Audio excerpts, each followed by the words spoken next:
Welcome to FSA, a flexible way to save. My name is Jordan. Let's go ahead and dive right in. A healthcare flexible spending account, or an FSA, allows you to pay for many important healthcare expenses, from doctor visits and dental work to glasses, contacts, and even prescription medication. The list of eligible expenses continues to grow and may even include products not covered by your insurance plan.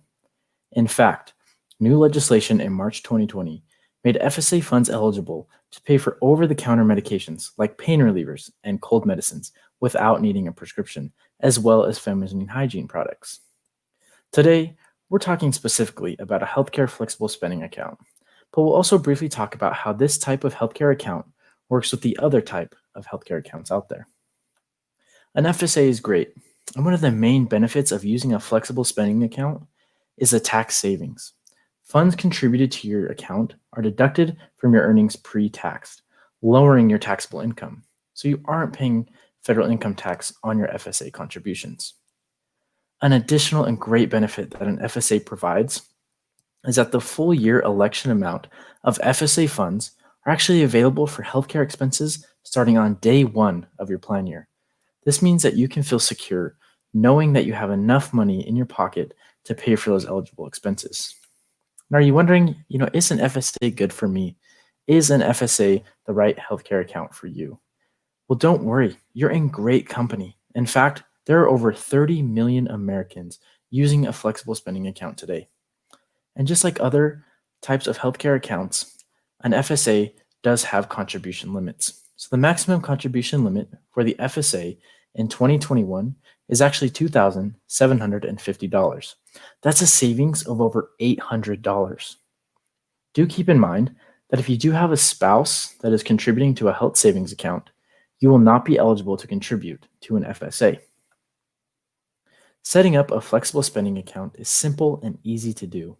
You do just want to take the time to really estimate your anticipated yearly expenses. So some of those future medical expenses you may encounter. And also just take the time and choose your election amount during your open enrollment time period. You want to take the time to do this because you can't change FSA elections during the plan year unless you do have a qualifying event. So it pays to plan ahead. In a recent study done by Visa, one FSA member said, "Having an FSA makes me feel like I'm doing a good thing for my family and myself. It makes me feel like I'm more responsible with our finances. I really do like the idea of having an FSA. It makes things easier." So that brings me to a question. If you've used an FSA previously, what benefits have you found most useful? And also a pro tip for you is that remember that you do need to use all of your FSA dollars that do not roll over within the plan year, or you will have to forfeit that money. With so many available products, it's easy to use your funds to purchase those items that you need.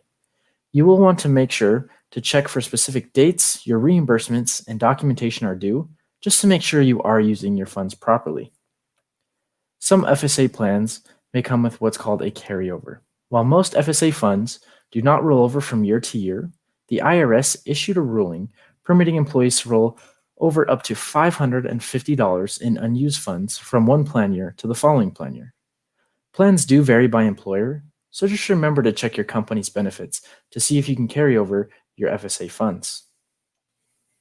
Some FSA plans may come with what's called a grace period. So some employers choose to offer a grace period, giving you an additional 2.5 months to use the previous year's FSA funds. Again, remember to check with your employer to see if you are eligible for the grace period spending. Now, let's go ahead and take a look at an example of how a healthcare flexible spending account can be used in the next year to help one family save on healthcare costs. Because Dion and Kenesha work at different employers that both offer FSAs, they are deciding on the contribution amounts to contribute to their separate flexible spending accounts for the next year. Dion wears glasses and contacts and estimates the amount he will need for vision expenses for the year at $350. After a recent dental visit, it's recommended that their son Rashawn gets braces next year at an estimated cost of $3,500 after their insurance contribution. And also, their daughter Nichelle has moderate asthma and needs medicine as well as occasional treatments at doctor visits that can average around $1,600 a year. Their yearly estimated costs total $5,450. Dion and Kanisha each choose to contribute $2,750 during open enrollment and will have $5,500 total by maximizing their contributions. Contributing to the FSA allows them to save close to $1,650, a savings of 30% based on their income and payroll taxes. So in January, when their FSA full election amount becomes available, Rashawn's able to get his braces on, and they begin to pay the orthodontist bills with their FSA debit card. They're set up on a 12-month payment plan, and they end up paying $280 a month. And by November, Dion has only spent $250 on his vision needs. Kanisha has looked for additional ways to save on their medical spending, and because of some conversations with Nichelle's doctor, they're actually able to switch Nichelle's asthma medicine to a generic brand, saving them $300. So as December starts, Dion and Kanisha start totaling up their spending for the year using their FSA funds, and they realize that they've spent a little less than anticipated. With the remaining $370, Dion purchases a pair of prescription sunglasses he's wanted to upgrade to for a while, and even some additional contact solution. Later, Dion and Kanisha take the kids out for ice cream to celebrate their successes in using all of their FSA allocated funds for the year. And so this brings me to our next question. As you heard in the story, there are a number of different items that are FSA eligible. So based on what you've learned so far, are over-the-counter medications considered eligible expenses without a prescription? And the answer is yes. Previously, a member could not use health account funds to pay for over-the-counter medication unless they received a prescription from a healthcare professional. The CARES Act now allows members to use health account funds to pay for over-the-counter medication without needing a prescription. Rest assured that you can use a healthcare flexible spending account with a dependent care flexible spending account, commuter benefits, and even a health reimbursement arrangement.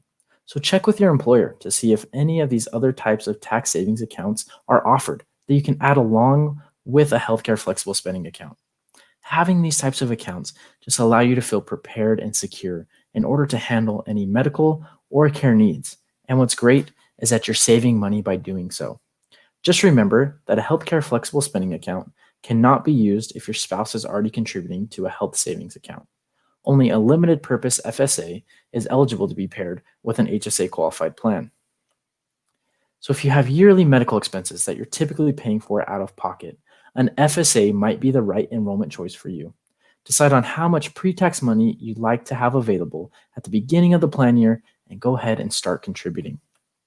And it's easy to use your Health Equity FSA funds with an FSA debit card and also our quick reimbursement process. Log in and manage everything with our simple mobile app. Want to submit a claim? Go ahead and just snap a photo and you're well on your way. Our member services team is also available 24 hours a day, 7 days a week, 365 days a year to take your calls and respond to any questions that you have about your Health Equity flexible spending account. Thank you so much and have a great rest of your day.